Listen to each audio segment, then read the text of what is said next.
Now, in our society, we tend to think of somebody, for example, with mental illness as abnormal. Look, I've been diagnosed with ADHD. That was my first book was about. I've had depression. Who am I to say that other people with mental illness are abnormal? We're all on the spectrum. So let's just recognize that. Some people have suffered more. Some people have suffered less. Some people, their manifestations of their suffering is more dramatic and more disabling than others. But for God's sakes, they're not different from the rest of us. It's a degree. Yeah. Can you tell me how afflictions, say like addiction, are adaptations? Okay, you and I have both our addictive behaviors. Monica, have you? Yeah, again, not drugs. Oh, so let me give you a definition of addiction. Then you tell me, okay? Okay. By the way, the word addiction comes from a Latin word for slavery. Oh, wow. Yeah. Well, isn't that accurate? Yeah. Addiction is manifested in any behavior in which a person finds temporary relief or pleasure and therefore craves, but then suffers negative consequences in the long term and doesn't give up despite the negative consequences. So pleasure, craving, relief in the short term,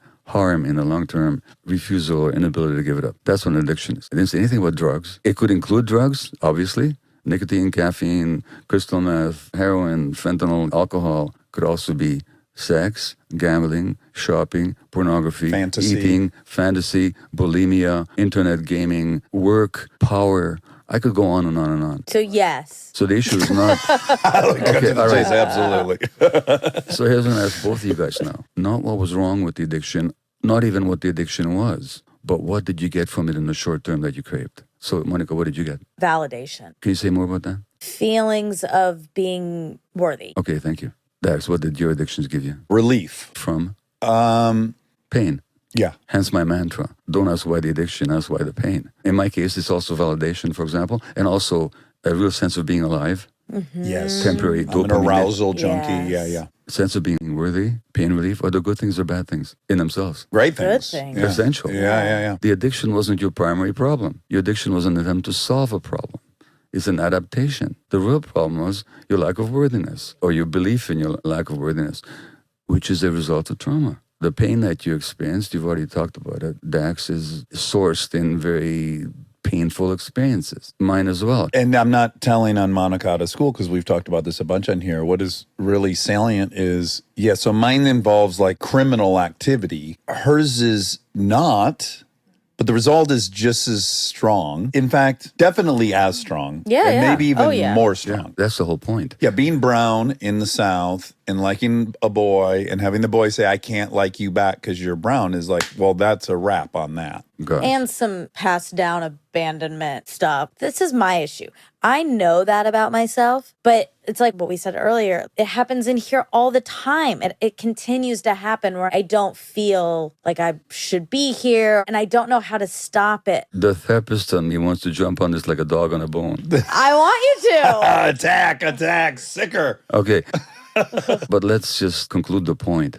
Your addictions, my addictions were adaptations. Adaptations to what? To emotional pain. Where is that pain sourced? In trauma. So addictions are not diseases that you inherit. They're not bad habits that you choose. They're desperate attempts to relieve suffering. That's all they are.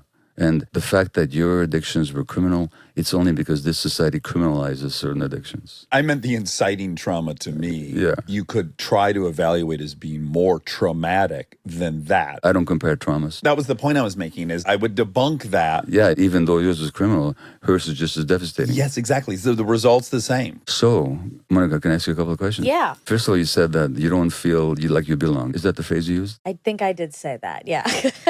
Freudian slip. So let me give you a bit of coaching, if I may. Yeah, please. I don't belong is not a feeling. Feelings are I'm tired, I'm hungry, I'm sad, I'm angry. Those are feelings or emotions. What is I don't belong? Opinion? A fact?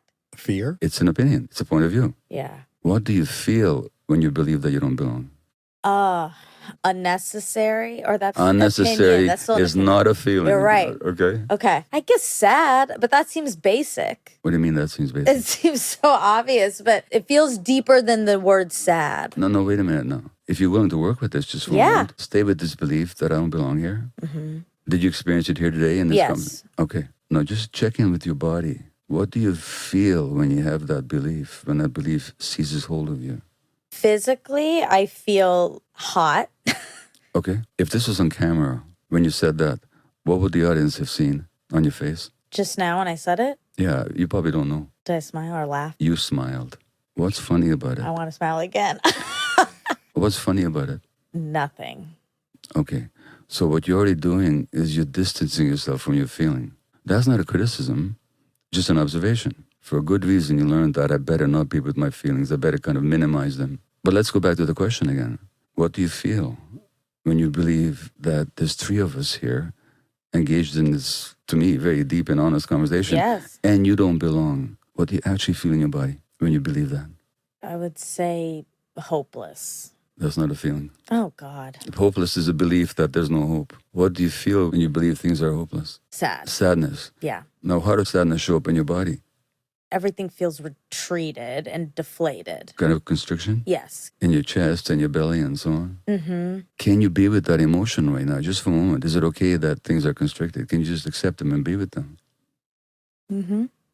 What's it like when you're with them? When you're not deflecting, deminimizing? It's uncomfortable and painful. Like it hurts. So there's pain there. Mm-hmm. Can you be with that pain? I don't want to. Who the heck wants to? Yeah. Of course you don't want to. I know. But can you be? Yeah. Okay. That's the way through. Is you actually have to allow yourself to have those emotions and to be with them. Because it's got nothing to do with being worthy or not worthy. It's got to do with these emotions that we don't know how to be with. Because as a child, you weren't given the support to experience all your emotions. So you can actually work your way through it.